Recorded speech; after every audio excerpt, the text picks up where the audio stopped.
Oh, your curiosity is piqued, huh? You want to know 3 things that every skater on the planet should know when it comes to their hips. And I'm going to tell you that information, but first, I want to welcome you to the channel. My name is Joey Mantia. I am an Olympic and world champion speed skater, and this video pertains to pretty much every type of skating, every level. You don't have to be a speed skater. You can be a hockey player, you can be a figure skater, you can be an aggressive skater, fitness. Doesn't matter if you're on ice, inlines, quads, whatever. There should be some relevant information in this video that will help make you a better skater when it comes to getting from here to here. That's pretty much it. So before we get into it, gotta be a little bit annoying. If you find this interesting, please subscribe to the channel, like it if you find it helpful, and hit that notification bell so it will tell you when I put out new content. That helps me help you. So without further babbling, let's get into it. 3 tips that will help your hips. What I'm about to show you is the biggest training secret in the history of skating. Never been revealed before. The rolling pin. This little guy right here is the biggest tool you could have in your arsenal to get better at skating. No, I'm kidding, but I did find this in my drawer and I wanted something to represent the hips as I talk through this, something like a left hip and a right hip so I can show you tilting and twisting and things like that. So that's the point of the rolling pin. And let's get into the actual things that matter. So the first thing you should know is that your hips need to always stay completely square to the line of travel. What does that mean? That means if you were to draw a line from where you are to where you want to go, for example, if I'm skating from here straight through the camera, that's a straight line right down the table. And if I draw a line through my hips, which is now this way, whenever those intersect, they should be completely perpendicular or creating little squares, hence the term staying square. So keeping the hips pointed completely forward, no matter what my feet are doing underneath my body. Now watch this video of inlining, you can see that the feet are going all over the place, left, right, inside edge, outside edge, but the hips are staying completely straight. That's what you want. So no matter what the feet are doing underneath you, you're not following your feet with your hips. And even if your path is kind of like this, like in long track skating, the hips need to stay completely straight regardless of the angle of the foot or what's going on underneath your body. Even if you're getting a good weight transfer back and forth, you don't want to twist into that weight transfer like this in the straightaway. Everything stays square, completely straight to where you want to go, where you want to end up. Now, when it comes to the turns, it's a little bit trickier than in the straightaways because it's not quite as cut and dry. You can't just say your hips square in one direction and go for it. You have to constantly be adjusting to the radius of a turn. So as you're going around, your hips are always pointed right to the center of the arc that you're skating on. And what I mean by that is if this is the back stretch coming around a corner and then the front stretch or whatever, you're approaching the corner by staying square because you know you're supposed to stay square as you come down the straightaway. Once you get to the entry point of that turn, you look at the center point of the arc. So here's the arc, the center point is right there. And if you were to draw a line from the outside hip through the inside hip and continue it on, it would stay pointed right through that center point of your arc no matter where you are in the turn. As you come around to the quarter, now I'm pointed directly at it. As I come to the apex, I'm directly at it. The 3/4, I'm directly at it. And the exit, I'm directly at that center point, and then I continue on down the front stretch. So using your hip line and the radius, the center of the actual circle is a good reference point. What to pay attention to is not to twist before you get to the turn. So as you come down the straightaway thinking, if I just turn into the turn before I get there, I'll get more leverage and I'll get more power. That is not correct. You want to wait till you get to the entry, set it up, stay square, or keeping that line going through the center point of the arc without twisting the hip forward. Because then no matter where you are, the line through your hips is never going through the center of the actual arc, and you're going to be fighting against the turn the entire time. You get to the apex, now your right hip is in front, your left hip is back, and that's not good. You want to be here, not here. The opposite of doing that is what you see oftentimes in ice skating, in my opinion. When you're told to lead with the hip or get the hip in, especially inliners that go to ice do this, drop the hip in, and sometimes the right hip will come back behind, or the outside hip will come back behind. So then you're chasing and doing the exact opposite the entire turn. So you get to the quarter and your hips are like this, or you get to the apex and your hips are like this, as opposed to being like this, where you get that nice continuation right through the center of the arc, and you would just basically be fighting the turn the entire time. One more thing to be aware of is that as you cross, so as one foot goes over the other, you're going to have a tendency to twist your hips into that. So you have to keep this hip turn independent of what your actual crossing is doing.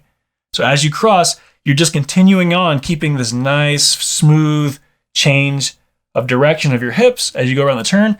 and you're not letting your crossing affect that aggressively. So as you cross, you're not pulling the hip around and then pulling the hip around and then pulling the hip around. So keeping it nice and quiet and a nice quiet change through the turn versus an aggressive left, right, left, right, left, right, left, right. That's what you want to avoid. So pay attention to those things. And it's a little less common in the straightaways that as you push, you get the aggressive left, right, but you still want to keep them quiet in the straightaways as well without having too much movement or any movement at all, really, as you are actually making a stroke. Second thing you should know is that your hips need to stay parallel to the surface that you're on. So if I'm skating on this table, for example, it's completely flat.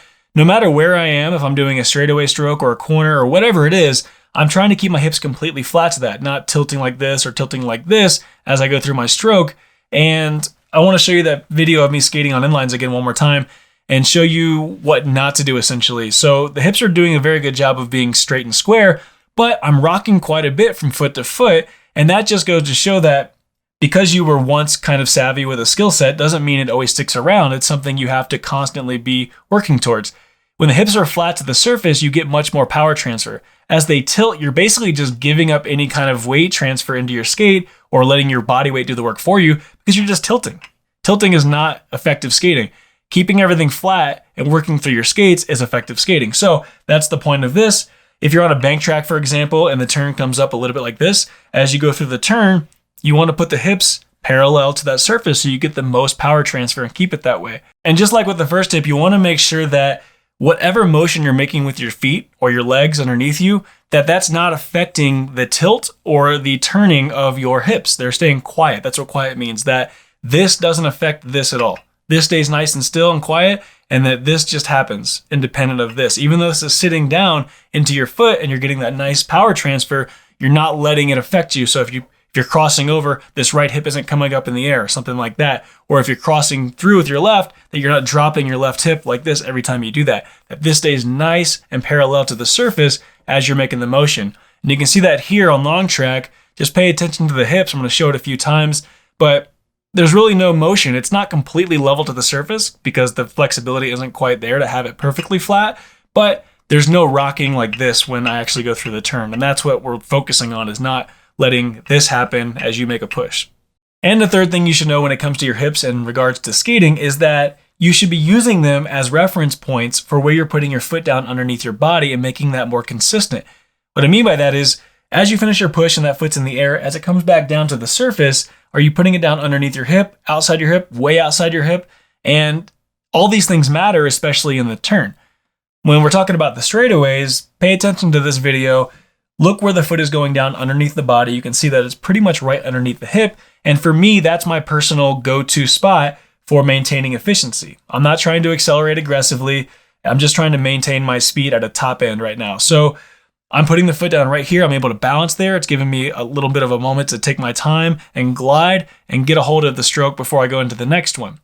Now, if I was a hockey player, for example, and I'm trying to power skate, or if I'm doing a start and a really aggressive acceleration, or I'm trying to get my body weight moving boom, boom, boom, boom, boom quickly, then putting my foot down underneath my hip is not going to work. Because if I am putting my foot down here, I have to wait until I find this good lean and leverage angle before I can actually lay into it again. So you want to put your foot down a little bit wider if you're power skating or if you're doing an aggressive acceleration on something else. So out here, and then you can instantly be into the next push, boom, boom, boom, boom, boom, without that lag time. In the turns, this is much more important because if you're using your hips as a reference point for where your feet are going down on the ground underneath you, then you can help maintain your balance and your lean angle much more effectively. Because oftentimes it's going to be your instinct to, as you cross, for example, if I'm skating through the turn, I'm leaned in, obviously, because I have a lean angle from my ankle to my hip. It's people's instinct to cross and step right underneath this hip like this and try to push into the turn versus using the left foot that they're on the ground as this is in the air and moving the hip with the movement of this. So they're moving together, and then you put your foot down and you already are in your lean angle again. So essentially, thinking about keeping your foot wide of your hip will help you set down in a place that helps you keep your lean versus setting it down underneath your hip like this and then trying to push. Usually if you set your foot down underneath your hip, you'll get this wobbly, tilty thing that is not good for anybody. And this is much more important in short track than it is in long track, than it is in inline. As you get slower and slower, that you keep this wide set down to maintain your lean. but it is important in every discipline. Even if you're an aggressive skater, you need to have some kind of set down a little bit outside of this hip to make sure that you're not just kind of reaching in and trying to push through that turn or whatever you're doing. So using your hips as a point of reference is something that is not quite as black and white as the first two in terms of these are the rules, don't break them. This is something to be aware of. Start paying attention to what your feet are doing as you're skating and what feels good and what doesn't, and try to challenge yourself, especially as you turn, to set down a little bit wider than you think you need to. So as you come through the turn, for example, if this is my left skate, then I'm not stepping in so far inside the hip like that, then I'm actually putting my foot down inside or wide of that left hip. And if I'm on the right, I'm doing the same thing by putting it down wide of my right hip to maintain this lean. I'm not reaching in so bad. And that's something inliners do really, really bad, is reaching in, because we can do that. We can get away with it. We're on wheels. We can manipulate the wheels coming back. On the ice, you definitely cannot get away with that at all. Well, that's going to do it for this video. I hope you liked it. If you did, please like, hit subscribe, turn on notifications, and share it. Tell everybody about it. It helps me out quite a bit. If you didn't like it, go ahead and tell me why in the comments so I can make these videos better so you actually do. And if there's something you want to see that you haven't seen in any of my tutorials so far, leave that in the comments. Let me know how these tips worked for you. And that's it. I'm going to catch you next time. See you later.